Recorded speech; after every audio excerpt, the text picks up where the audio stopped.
मेरे साथ आलोक कुमार जी हैं, विश्व हिंदू परिषद के अध्यक्ष, अंतर्राष्ट्रीय अध्यक्ष आलोक कुमार जी, जो मेरे साथ इस वक्त सीधे जुड़ गए हैं। सीधे उनके पास चलते हैं, खुद एडवोकेट हैं, बेहतर तरीके से इसको समझा पाएंगे।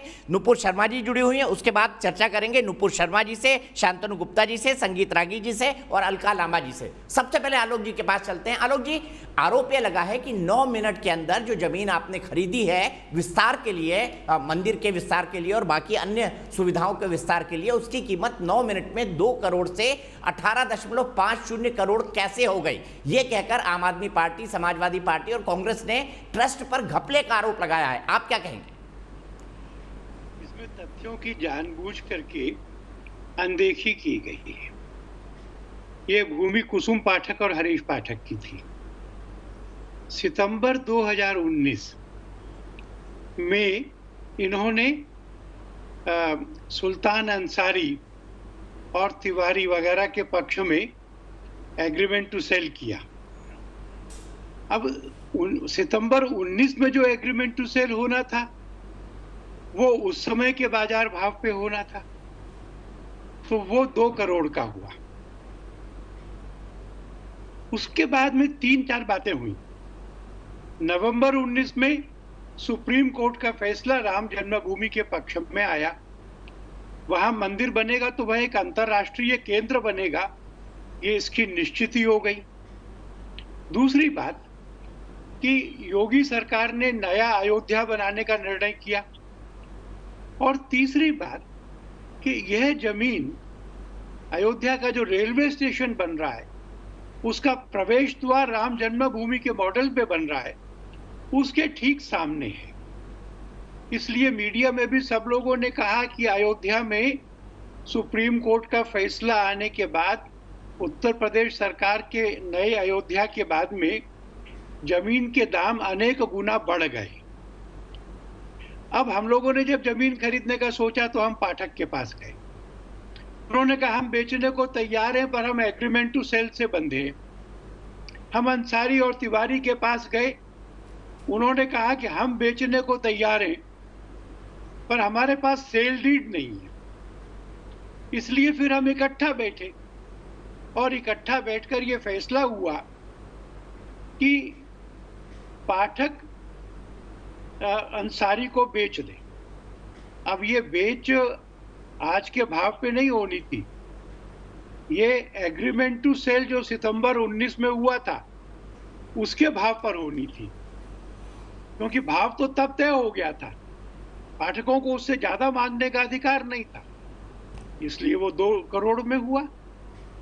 और उसके बाद में जो हमारे पक्ष में जमीन आई वो आज के बाजार भाव पे आनी थी।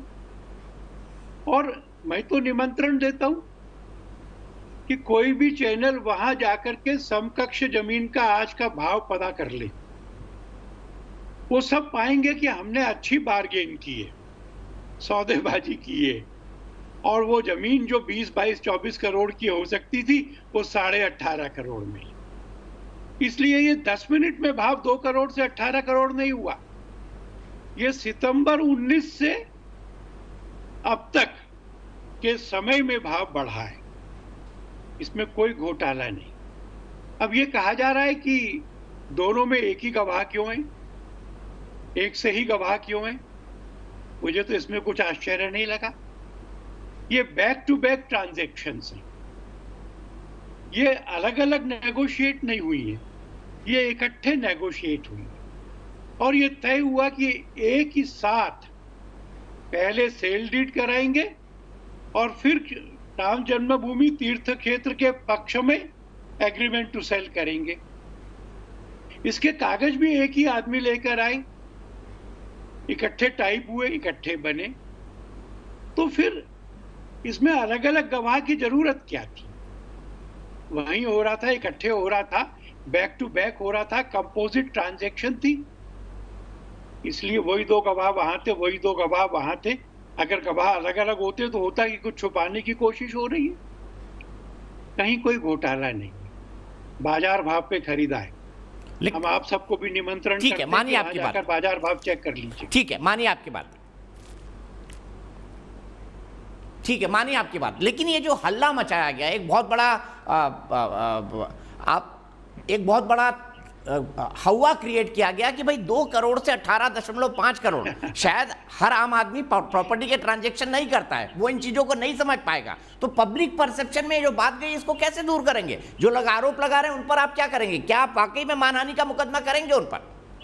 क्योंकि ये तो सुप्रीम कोर्ट मॉनिटर्ड है, सुप्रीम कोर्ट मॉनिटर्ड पूरी की पूरी ट्रस्ट है, तो ऐसे में क्या घोटाले की गुंजाइश है? मैं आपको 2 बातें कहूंगा। एक तो ये कि मैंने ट्रस्ट से आग्रह किया है कि मानहानि का दावा करो, और मैंने उनसे ये आग्रह किया है कि इस बार जब ये माफी मांगेंगे तो अपना दावा समझौते में वापस मत लेना, इसकी परिणति तक पहुंचाना। पर मैं आपको एक बात कहूं, मुकदमा होगा ये बात ठीक है, मुकदमा नहीं हो तो भी राम भक्तों को, इस देश की जनता को इनकी क्रेडिबिलिटी का और ट्रस्टियों की क्रेडिबिलिटी का मालूम है। ये एफिडेविट देना कि राम वास्तविक नहीं थे, मिथिकल थे, राम सेतु को तोड़ने के लिए योजना बनाना और कोर्ट में उसके लिए लड़ना, कितने कारनामे गिनाए जा सकते हैं? जिन लोगों ने कहा था कि अयोध्या में पक्षी को भी पर नहीं मारने देंगे, कार सेवा नहीं होने देंगे, जिन्होंने कार सेवकों पे गोलियां चलवाई थी, वो आज राम भक्ति कर रहे हैं। जो पाप की बात कर रहे हैं वो तो राम को मानते ही नहीं थे। इसलिए मैं मानता हूं कि इन आरोपों की सच्चाई को जनता जानती है, और हमारे लोगों ने, चंपत जी ने विशेष तौर पे, चने खा करके पूरा जीवन बिताया, और इसलिए उनकी तपस्या में इन आरोपों से जरा भर भी चोट नहीं पहुंचती।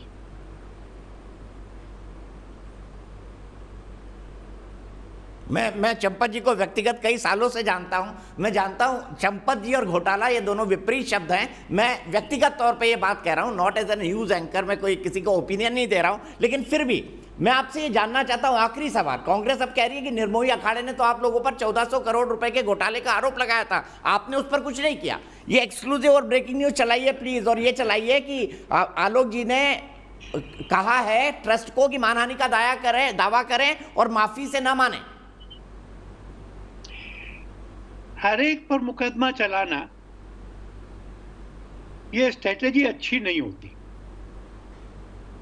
हम संजय सिंह पे चलाएंगे तो हमको बहुत आनंद होगा,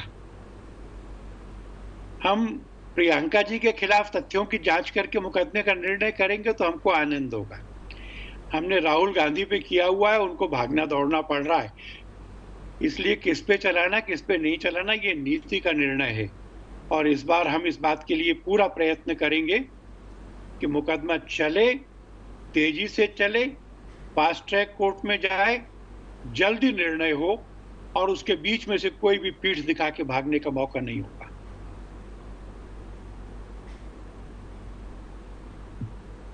बहुत बहुत शुक्रिया आलोक कुमार जी जुड़ने के लिए। उम्मीद करते हैं कि आपने जो कहा वो जल्दी हो, ताकि दूध का दूध पानी का पानी हो जाए इस मसले पर। और अगर कोई जांच होती है तो इस पर विश्व हिंदू परिषद का क्या स्टैंड है? अगर कोई ये सवाल उठाए कि दीपक चौरसिया जी दाढ़ी नहीं रखते और इस पर जांच की मांग करे, तो सीबीआई कहेगी कोई प्रिमा फेसाई मामला बनना चाहिए, कोई प्रथम दृष्टया मामला बनना चाहिए। केवल हुंकार भरने से, केवल आवेश में आकर बोलने से मामला नहीं बनता। मैं मानता हूं कि कोई प्रिमा फेसाई केस नहीं है, और इसलिए इसमें जांच की कोई गुंजाइश ही नहीं है।